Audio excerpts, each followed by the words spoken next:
नमस्कार, मैं उजाला, आप देख रहे हैं केकेडी न्यूज। वक्त हो चला है 3 बजे की 3 बड़ी खबरों का। आइए रुक करते हैं इस वक्त की पहली बड़ी खबर की ओर।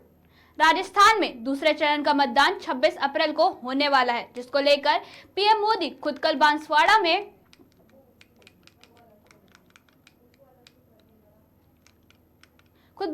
में चुनावी रैली करने पहुंचे। पीएम मोदी ने अपने संबोधन शुरू करते ही कहा, कांग्रेस की अर्बन नक्सल सोच की नजर अब मेरी माताओं बहनों के मंगलसूत्र पर है। क्या ऐसी कांग्रेस पर मेरे परिवारजन कभी भरोसा करेंगे? इस बयान के बाद से सियासत तेज हो गई है और विपक्ष का एक और नेता विरोध कर रहा है और बयान दे रहे हैं। अब इस क्रम में जम्मू कश्मीर नेशनल कॉन्फ्रेंस के प्रमुख फारूक अब्दुल्ला ने कहा, मुझे अफसोस है कि हमारे वजीर आजम ने ऐसी बात कही। कभी भी ऐसा नहीं होगा कि मुसलमान कभी भी किसी बहन का, किसी माँ का मंगलसूत्र छीनेगा। मैं भी मुसलमान हूँ, मेरे धर्म ने मुझे दूसरे से नफरत करना नहीं सिखाया। आगे पीडीपी प्रमुख महबूबा मुफ्ती ने कहा, भाजपा वाले कभी मंगलसूत्र की बात करते हैं, कभी कहते हैं कि कांग्रेस सब कुछ मुसलमानों को देगी। भाजपा सिर्फ हिंदू मुस्लिम को लड़ाने में लगी हुई है। देखिए ये खास रिपोर्ट। मुझे अफसोस है कि हमारे वजीर आजम ने ऐसी बात कही है। हमारा इस्लाम, हमारा अल्लाह हमें यह सिखाता है कि सबके साथ बराबरी से चलो। कभी हमारे मजहब ने यह नहीं कहा कि दूसरे मजहब को बुरी तरह से देखो, बल्कि हर वक्त कहा कि दूसरे मजहब की भी इज्जत करो। जिस तरह तुम अपने दीन की इज्जत करते हो, दूसरे दीन की भी इज्जत करो। कभी ऐसा नहीं होगा वजीर आजम कि मुसलमान कभी भी किसी माँ का, किसी बहन का मंगलसूत्र छीनेगा। वो मुसलमान नहीं है, वो कभी इस्लाम को समझता नहीं है। एक शख्स को आप मारोगे तो याद रखना, उसमें वो फिर अल्लाह की तरफ से कहता है वो लाखों का कत्ल है, इंसानी कत्ल है। वो कैसा हो सकता है? मैं भी मुसलमान हूं, मगर मेरे कुरान ने मुझे ये नहीं सिखाया कि दूसरे से नफरत करना।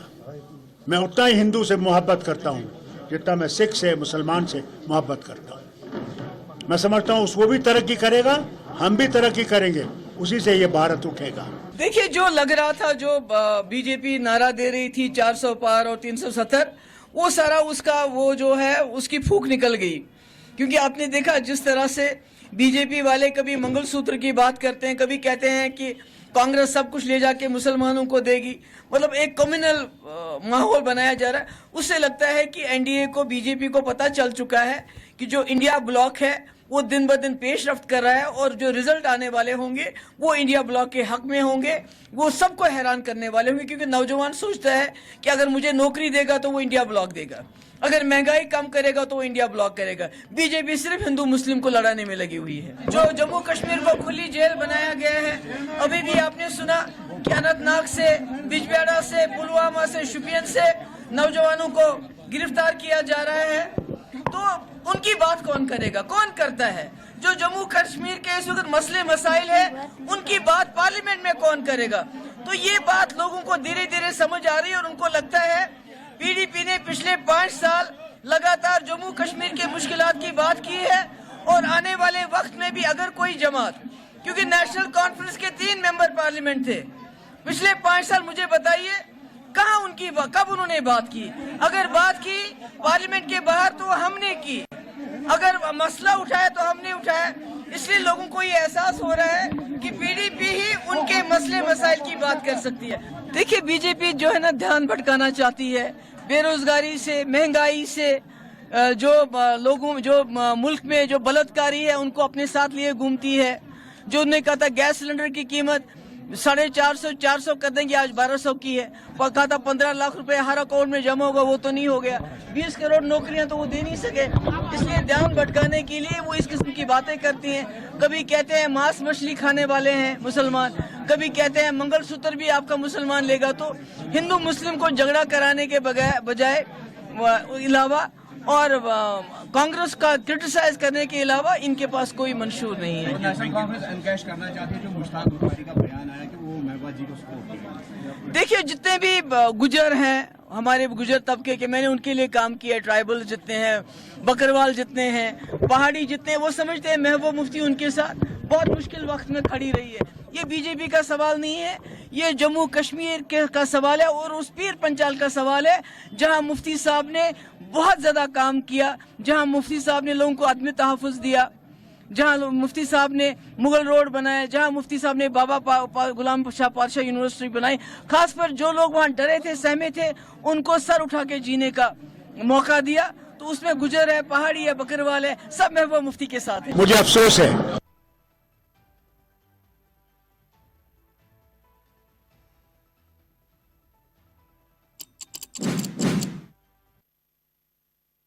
खबर की ओर।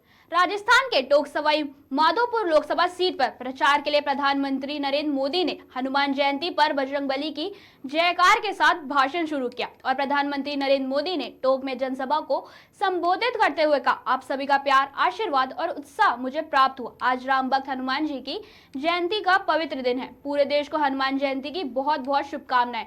फिर उन्होंने कांग्रेस पर जमकर निशाना साधा और प्रधानमंत्री नरेंद्र मोदी ने कहा, 2024 में आपने मोदी को दिल्ली में सेवा का अवसर दिया तो देश ने वह फैसले किए जिसकी किसी ने कल्पना भी नहीं की थी। लेकिन अगर कांग्रेस 2024 के बाद भी और आज भी अगर दिल्ली में होती तो क्या क्या हुआ होता। कांग्रेस होती तो जम्मू कश्मीर में आज भी हमारी सेनाओं पर पत्थर चल रहे होते। कांग्रेस होती तो सीमा पार से आकर दुश्मन आज भी हमारे जवानों के सिर काटकर ले जाते और कांग्रेस सरकार कुछ न कर पाती। हमारे लिए सैनिकों के लिए 1 रैंक 1 पेंशन लागू नहीं होता। देश के कोने कोने में बम धमाके होते ही रहते। कांग्रेस होती तो अपने लिए भ्रष्टाचार के नए रास्ते तलाशती। आगे सुनते हैं क्या कुछ कहा गया।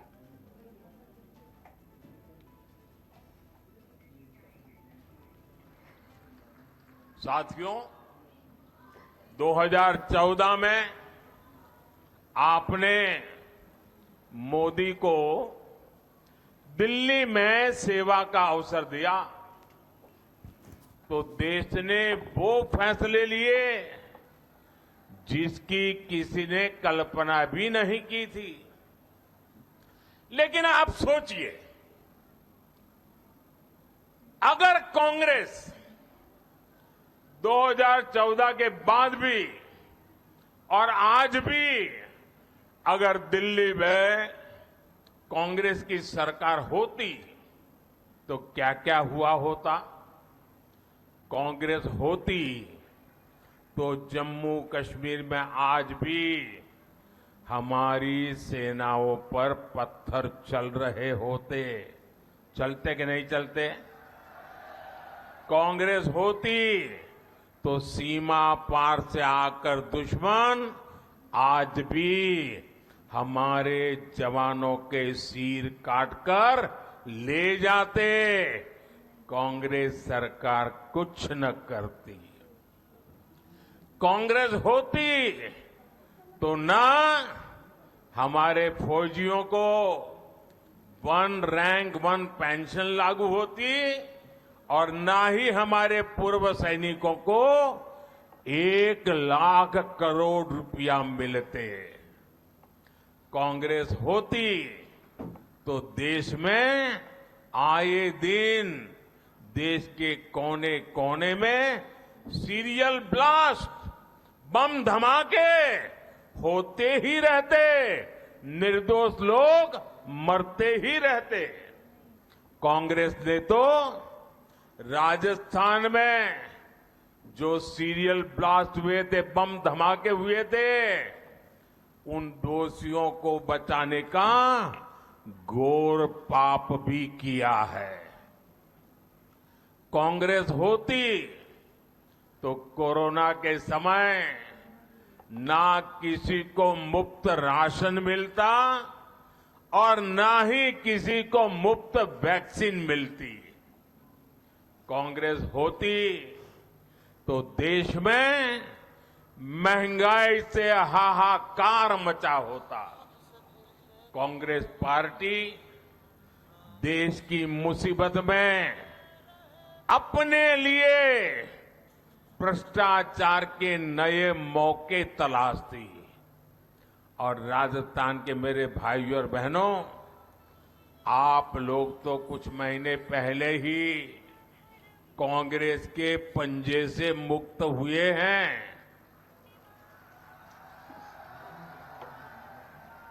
कांग्रेस पार्टी ने सत्ता में रहते हुए जो जख्म दिए वो राजस्थान के लोग कभी भी भूल नहीं सकते। कांग्रेस ने महिलाओं पर अत्याचार के मामले में राजस्थान को नंबर 1 बना दिया था और दुर्भाग्य देखिए कांग्रेस के लोग विधानसभा में बेशर्मी के साथ कहते थे कि ये तो राजस्थान की पहचान है। एकजुटता ही, एकता ही राजस्थान की सबसे बड़ी पूंजी है।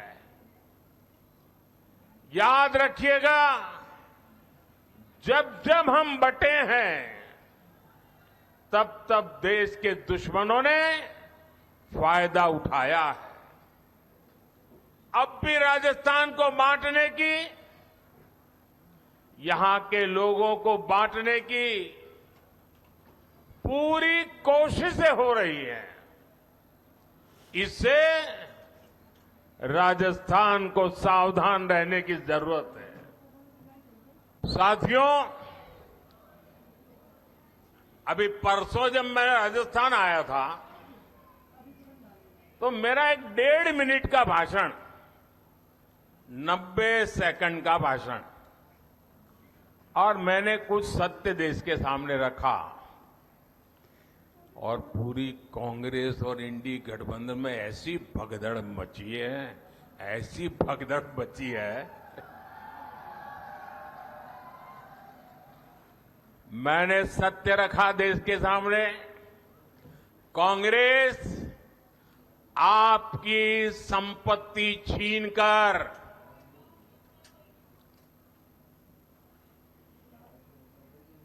उनके खास लोगों को बांटने की गहरी साजिश रचकर बैठी है। 2-3 दिन पहले मैंने कांग्रेस की इस वोट बैंक की राजनीति, तुष्टीकरण की राजनीति का पर्दाफाश किया था। इससे कांग्रेस और उसको सिस्टम में उनको इतनी मिर्ची लगी है, इतनी मिर्ची लगी है कि वो हर तरफ गालियां देने में टूट पड़े। जो आए वो मोदी को गाली दे रहा है। मैं कांग्रेस से जानना चाहता हूं, आखिर कांग्रेस सच्चाई से इतना डरती क्यों है? कांग्रेस क्यों अपने नीतियों को ऐसे छिपाने में लगी है? जब आपने नीति बनाई है, निर्णय लिया है, तो अब जब मोदी जी ने खुल करके राज रख दिया, आपका हिडन एजेंडा बाहर आ गया, तो अब कांप रहे हो?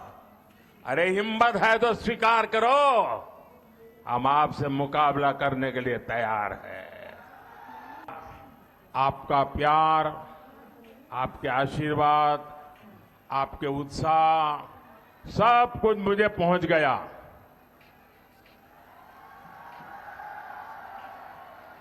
अब मैं अपनी बात पहुंचाऊं। आज राम भक्त हनुमान जी की जयंती का पवित्र दिन है।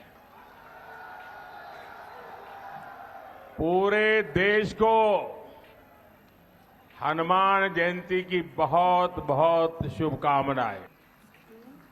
साथियों, 2014 में आपने मोदी को दिल्ली में सेवा का अवसर दिया, तो देश ने वो फैसले लिए जिसकी किसी ने कल्पना भी नहीं की थी। लेकिन आप सोचिए, अगर कांग्रेस 2014 के बाद भी और आज भी अगर दिल्ली में कांग्रेस की सरकार होती तो क्या क्या हुआ होता। कांग्रेस होती तो जम्मू कश्मीर में आज भी हमारी सेनाओं पर पत्थर चल रहे होते। चलते कि नहीं चलते? कांग्रेस होती तो सीमा पार से आकर दुश्मन आज भी हमारे जवानों के सिर काटकर ले जाते। कांग्रेस सरकार कुछ न करती। कांग्रेस होती तो ना हमारे फौजियों को 1 रैंक 1 पेंशन लागू होती और ना ही हमारे पूर्व सैनिकों को 1 लाख करोड़ रुपया मिलते। कांग्रेस होती तो देश में आए दिन देश के कोने कोने में सीरियल ब्लास्ट, बम धमाके होते ही रहते, निर्दोष लोग मरते ही रहते। कांग्रेस ने तो राजस्थान में जो सीरियल ब्लास्ट हुए थे, बम धमाके हुए थे, उन दोषियों को बचाने का घोर पाप भी किया है। कांग्रेस होती तो कोरोना के समय ना किसी को मुफ्त राशन मिलता और ना ही किसी को मुफ्त वैक्सीन मिलती। कांग्रेस होती तो देश में महंगाई से हाहाकार मचा होता। कांग्रेस पार्टी देश की मुसीबत में अपने लिए भ्रष्टाचार के नए मौके तलाशती। और राजस्थान के मेरे भाइयों और बहनों, आप लोग तो कुछ महीने पहले ही कांग्रेस के पंजे से मुक्त हुए हैं। कांग्रेस पार्टी ने सत्ता में रहते हुए जो जख्म दिए वो राजस्थान के लोग कभी भी भूल नहीं सकते। कांग्रेस ने महिलाओं पर अत्याचार के मामले में राजस्थान को नंबर 1 बना दिया था। और दुर्भाग्य देखिए, कांग्रेस के लोग विधानसभा में बेशर्मी के साथ कहते थे कि ये तो राजस्थान की पहचान है। एकजुटता ही, एकता ही राजस्थान की सबसे बड़ी पूंजी है। याद रखिएगा, जब जब हम बटे हैं तब तब देश के दुश्मनों ने फायदा उठाया है। अब भी राजस्थान को बांटने की, यहां के लोगों को बांटने की पूरी कोशिशें हो रही है। इससे राजस्थान को सावधान रहने की जरूरत है। साथियों, अभी परसों जब मैं राजस्थान आया था तो मेरा एक 1.5 मिनट का भाषण, 90 सेकंड का भाषण, और मैंने कुछ सत्य देश के सामने रखा। और पूरी कांग्रेस और इंडी गठबंधन में ऐसी भगदड़ मची है, ऐसी भगदड़ मची है। मैंने सत्य रखा देश के सामने। कांग्रेस आपकी संपत्ति छीनकर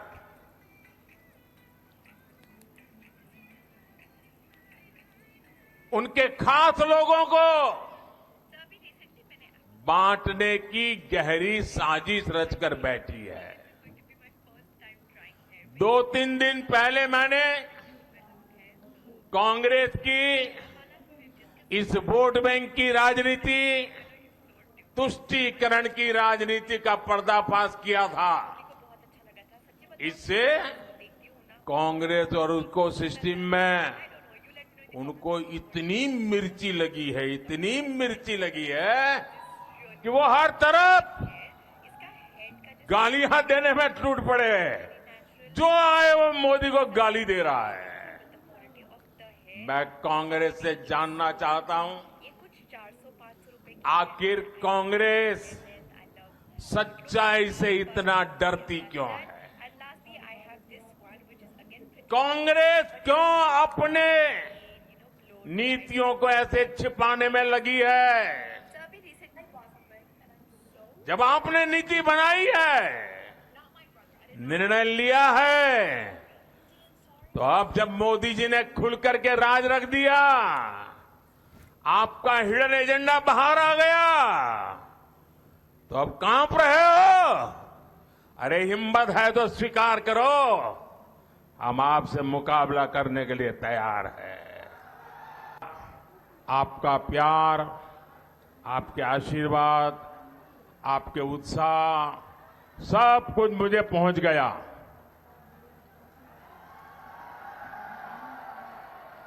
अब मैं अपनी बात पहुंचाऊं। आज राम भक्त हनुमान जी की जयंती का पवित्र दिन है। पूरे देश को हनुमान जयंती की बहुत बहुत शुभकामनाएं। साथियों, 2014 में आपने मोदी को दिल्ली में सेवा का अवसर दिया, तो देश ने वो फैसले लिए जिसकी किसी ने कल्पना भी नहीं की थी। लेकिन आप सोचिए, अगर कांग्रेस 2014 के बाद भी और आज भी अगर दिल्ली में कांग्रेस की सरकार होती, तो क्या क्या हुआ हो? गरीबी। आइए नजर डालते हैं इस वक्त की तीसरी बड़ी खबर की ओर। लोकसभा चुनाव के पहले चरण के मतदान हो चुके हैं और दूसरे चरण के मतदान भी होने वाले। ऐसे में चाहे प्रधानमंत्री हो, सीएम योगी आदित्यनाथ हो या विपक्ष के सभी बड़े नेता जनता को लुभाने के लिए सभी रैली और जनसभा को संबोधित कर रहे हैं और विपक्ष पर सब बयान दे रहे हैं। अब इसी क्रम में योगी जी का एक बयान सामने आया है, जहां उन्होंने कहा कि इनके समय में जब कांग्रेस का ये परिवार सुपर पीएम बना हुआ था, मनमोहन सिंह देश के प्रधानमंत्री थे, उन्होंने किसके इशारे पर कहा था कि देश के संसाधनों पर पहला अधिकार मुसलमानों का है। आप देश को मुसलमान और गैर मुसलमानों के नाम पर अल्पसंख्यक और बहुसंख्यक के नाम पर बांटना चाहते हैं। देश को प्रधानमंत्री मोदी का धन्यवाद करना चाहिए, जिनकी वजह से पिछले 10 साल में 25 करोड़ लोगों को पर गरीबी रेखा से उभरे हैं। आगे सुनते हैं क्या कुछ कहा गया।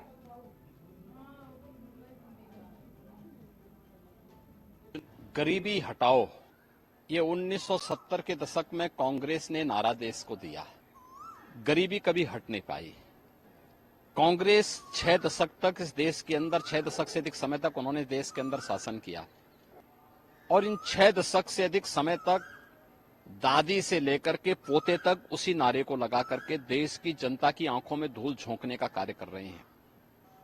सही मायने में अगर देखा जाए तो गरीबी हटाने और गरीब कल्याणकारी योजनाओं को ईमानदारी से प्रत्येक तबके को चेहरा देख करके नहीं, ईमानदारी के साथ बिना भेदभाव के हर व्यक्ति तक शासन की योजनाओं को, गरीब कल्याणकारी योजनाओं को, जनधन अकाउंट से हो, फ्री राशन की सुविधा हो, 5 लाख रुपए की स्वास्थ्य बीमा का कवर हो, हर घर में शौचालय बनाने का हो, हर घर में नल देने का हो, या फिर 4 करोड़ परिवारों को मकान देने का हो। अगर आप देखेंगे एक लंबी श्रृंखला है ये। 80 करोड़ लोग 4 वर्ष से लगातार फ्री में राशन की सुविधा का लाभ प्राप्त कर रहे हैं। 50 करोड़ घरों को, 50 करोड़ लोगों को, गरीब परिवारों को जनधन अकाउंट खोले गए। यानी आजादी के 70 वर्षों तक देश के अंदर सबसे अधिक समय तक कांग्रेस और उसके सहयोगी दलों ने शासन किया, लेकिन ताजुब 50 करोड़ परिवार ऐसे थे जिनके पास अपने अकाउंट नहीं थे। 4 करोड़ से अधिक परिवार ऐसे थे जिनके पास अपना आवास नहीं था।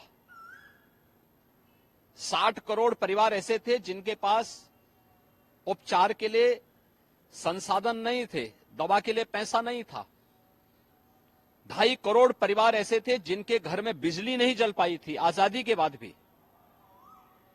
10 करोड़ से अधिक परिवार ऐसे थे जिनके पास रसोई का गैस के कनेक्शन नहीं थे। इतने लोग अगर कांग्रेस के कुशासन के कारण देश के अंदर वंचित थे, तो इसका दोषी कोई और नहीं, कांग्रेस और उसके साथ के सहयोगी हैं, उसके पार्टनर हैं, जिन्होंने देश की जनता जनार्दन को बदहाल रखा, नारा देते रहे। और इनके समय में जब कांग्रेस का ये परिवार सुपर पीएम बना हुआ था, डॉक्टर मनमोहन सिंह जी देश के प्रधानमंत्री थे, उन्होंने किसके इशारे पर कहा था कि देश के संसाधनों पर पहला अधिकार मुसलमानों का है। आप देश को मुसलमान और गैर मुसलमान के नाम पर, अल्पसंख्यक और बहुसंख्यक के नाम पर बांटना चाहते हैं। यह देश 1947 में एक विभाजन की त्रासदी को देखा है, और तो इस देश को आभार व्यक्त करना चाहिए प्रधानमंत्री मोदी जी का, जिनके कारण पिछले 10 वर्ष में 25 करोड़ लोग गरीबी रेखा से उभरे हैं, खुशहाल जीवन जी रहे हैं। 80 करोड़ लोगों को फ्री में राशन की सुविधा का लाभ प्राप्त हो रहा है। 60 करोड़ लोगों को आयुष्मान भारत में 5 लाख रुपए की स्वास्थ्य बीमा का कवर मिल रहा है। 50 करोड़ लोगों के जनधन अकाउंट खुल करके दलाली और कमीशनखोरी बंद। 12 करोड़ किसानों को किसान सम्मान निधि का लाभ। 10 करोड़ गरीबों के घर में उज्ज्वला योजना के रसोई गैस के सिलेंडर कनेक्शन पहुंच गए। 4 करोड़ गरीबों के मकान बन गए, और अगले 5 वर्ष के लिए 3 करोड़ नए लोगों को मकान देने का आश्वासन भी भारतीय जनता पार्टी ने अपने संकल्प पत्र में किया है। 2.5 करोड़ परिवारों ने, जिन्होंने कभी बिजली नहीं देखी थी, उनके घरों में बिजली पहुंच गई। हर घर नल की योजना साकार हो रही है। 12 करोड़ गरीबों के शौचालय बन गए। वास्तव में बिना भेदभाव के सबका साथ, सबका विकास, सबका विश्वास और सबका प्रयास। कभी मोदी जी ने यह नहीं कहा कि मैंने किया, उन्होंने कहा तो सबका विश्वास है और सबका प्रयास है। आज भी मोदी जी अपने चुनाव भाषण में इस बात को कहते हैं, जो सब कुछ मिला है इसका श्रेय मुझे नहीं, जनता जनार्दन को है, क्योंकि जनता जनार्दन ने अपने लोकतांत्रिक अधिकार की कीमत को समझा, अपने वोट को सही जगह दिया, तो उसका लाभ सही तरीके से मिल रहा है। लेकिन कांग्रेस, समाजवादी पार्टी और इंडी गठबंधन विभाजनकारी राजनीति करके देश के साथ धोखा कर रहा है, गद्दारी कर रहा है। इनको जब भी अवसर मिला, इन्होंने राष्ट्रीय हितों की अपूर्णीय क्षति की है और गरीब कल्याणकारी योजनाओं में डकैती डालने का काम किया है। कौन नहीं जानता, समाजवादी पार्टी की सरकार के समय उत्तर प्रदेश के अंदर खाद्यान्न घोटाले हुए थे। दर्जन भर जिलों में आज भी सीबीआई इंक्वायरी चल रही है। इनसे जुड़े हुए लोग गरीबों का राशन हड़प कर जाते थे। जब 2017 में मुझे प्रदेश में मुख्यमंत्री के रूप में दायित्व मिला था, इस दौरान मैंने स्वयं जब इस बात की जांच कराई थी, 30 लाख फेक राशन कार्ड पाए गए थे, और ये फेक राशन कार्ड के नाम पे राशन निकलता था। राशन की सुविधा गरीब को नहीं मिलती थी, समाजवादी पार्टी के पदाधिकारी को मिलती थी, या उनके द्वारा प्रश्रय प्राप्त माफिया, ये सभी राशन हड़प जाते थे। आज मैं कह सकता हूं कि प्रधानमंत्री मोदी जी के कारण ई पॉस मशीन 80,000 से अधिक राशन कोटे की दुकान में लग गई। डोर स्टेप डिलीवरी हो रही। 1 स्टेप डिलीवरी के माध्यम से एफसीआई गोदाम से सीधे कोटेदार के दुकान में जीपीएस मैपिंग के माध्यम से खाद्यान्न पहुंच रहा है, और वहां से गरीब को सभी को ई वेइंग के माध्यम से एक एक उसकी मॉनिटरिंग होती है। सही मायने में कहा जाए तो आजादी के बाद ये जो रिफॉर्म किया है, पहली बार देश के अंदर पॉलिटिक्स ऑफ परफॉर्मेंस ये मोदी जी के कारण आया है और इसका सर्वाधिक लाभ गरीब को मिला है, किसान को मिला है, महिलाओं को मिला है, युवाओं को मिला है। इसलिए इंडी गठबंधन के किसी बहकावे में जनता जनार्दन को नहीं आना चाहिए और किसी को नहीं आना चाहिए। ये लोग परिवार के नाम पर भारत की राजनीति को अपने बपोती मान करके चले थे। जाति विभाजन के नाम पर सामाजिक वैमनस्यता इन्होंने पैदा करने का प्रयास किया, समाज में सामाजिक न्याय को तार तार करने का प्रयास किया। सामाजिक वैमनस्यता ये लोग पैदा करते हैं, आपस में लड़ाते हैं, वर्ग संघर्ष की स्थिति पैदा करते हैं। ये देश कांग्रेस और उसके सहयोगी इंडी गठबंधन, चाहे वो समाजवादी पार्टी हो या अन्य उनके सहयोगी दल हो, इनकी इस मंशा को कभी स्वीकार नहीं करेगा। लोकसभा के प्रवर्तमान अभियान के दौरान जो चुनाव की प्रचार की प्रक्रिया चल रही है, पहले चरण के चुनाव संपन्न हुए हैं और मेरा अनुमान है कि अगले 6 चरणों में जो परिणाम आने वाले हैं, यह भी प्रधानमंत्री मोदी जी के नाम से, उनके काम से जनता जनार्दन का आशीर्वाद भारतीय जनता पार्टी को प्राप्त होगा। कोई संदेह इसमें नहीं होना चाहिए और हम पूरे विश्वास के साथ जनता जनार्दन के आशीर्वाद से प्रधानमंत्री मोदी जी फिर एक बार मोदी सरकार के लक्ष्य को और अब की बार 400 के लक्ष्य को प्राप्त करने में हम लोग सफल होंगे। देखिए, यह एक बहुत खतरनाक प्रवृत्ति है। ये लोग गरीबी तो नहीं हटा पाए, लेकिन जिन्होंने अपनी मेहनत से मकान बनाए हैं, जमीन का प्लॉट लिया है, माताओं ने, बहनों ने अपने लिए जेवर बनाए हैं, कांग्रेस की कुदृष्टि अब उस पर पड़ी हुई है। ये धार्मिक स्थलों की संपत्ति पर, बहन बेटियों की, माताओं की स्वयं की संपत्ति पर और किसी ने अपनी मेहनत से, अपने परिश्रम से जो संपत्ति अर्जित की है, उस पर अब ये लोग डकैती डालने की कुछ सी चेष्टा का प्रयास कर रहे हैं। क्योंकि कांग्रेस की हमेशा से चाल रही है कि अजगर करे न चाकरी, पंछी करे न काज। ये इस प्रवृत्ति के ये लोग हैं, कार्य नहीं करना, परिश्रम नहीं करना, विभाजन के आधार पर सामाजिक वैमनस्यता पैदा करके परिवार के नाम पर, जाति के नाम पर, क्षेत्र के नाम पर, मत और मजहब के नाम पर विभाजन पैदा करने का प्रयास कर रहे हैं। इस माओवादी प्रवृत्ति को यह देश कभी स्वीकार नहीं करेगा। ये भारत को अपूर्णीय क्षति पहुंचाने की कुत्सित चेष्टा है। कांग्रेस का मैनिफेस्टो में जो इस प्रकार की बात कही गई है, क्या कर रहे थे आप? 60-65 वर्षों तक देश में शासन करने का अवसर मिला था, क्या कर रहे थे? तब तो कुछ कर नहीं पाए, गरीबी से तब तो देशवासियों को बाहर नहीं पाए। 2004 से 2014 के बीच में भी कांग्रेस के प्रधानमंत्री थे, कांग्रेस पार्टी के प्रधानमंत्री थे, वो पार्टी देश में शासन कर रही थी, तब भी आप कुछ नहीं कर पाए। और आज जब कार्य हो रहा है तो आप देश की जनता को गुमराह कर रहे हैं। देश की जनता लोकतंत्र में जनार्दन का स्वरूप है। वह कांग्रेस की इस विभाजनकारी मानसिकता को समझती है और उन्हें देश के नागरिकों की इस संपत्ति पर डकैती डालने की छूट नहीं देगी। 2.5 करोड़ परिवार ऐसे थे जिनके घर में बिजली नहीं जल पाई थी आजादी के बाद भी। 10 करोड़ से अधिक परिवार ऐसे थे जिनके पास रसोई का गैस के कनेक्शन नहीं थे। इतने लोग अगर कांग्रेस के कुशासन के कारण देश के अंदर वंचित थे तो इसका दोषी कोई और नहीं, कांग्रेस और उसके साथ के सहयोगी हैं, उसके पार्टनर हैं, जिन्होंने देश की जनता जनार्दन को बदहाल रखा, नारा देते रहे। और इनके समय में जब कांग्रेस का ये परिवार सुपर पीएम बना हुआ था, डॉक्टर मनमोहन सिंह जी देश के प्रधानमंत्री थे, उन्होंने किसके इशारे पर कहा था कि देश के संसाधनों पर पहला अधिकार मुसलमानों का है। आप देश को मुसलमान और गैर मुसलमान के नाम पर, अल्पसंख्यक और बहुसंख्यक के नाम पे बांटना चाहते हैं। यह देश 1947 में एक विभाजन की त्रासदी को देखा है, और तो इस देश को आभार व्यक्त करना चाहिए प्रधानमंत्री मोदी जी का, जिनके कारण पिछले 10 वर्ष में 25 करोड़ लोग गरीबी रेखा से उभरे हैं, खुशहाल जीवन जी रहे हैं। 80 करोड़ लोगों को फ्री में राशन की सुविधा का लाभ प्राप्त हो रहा है।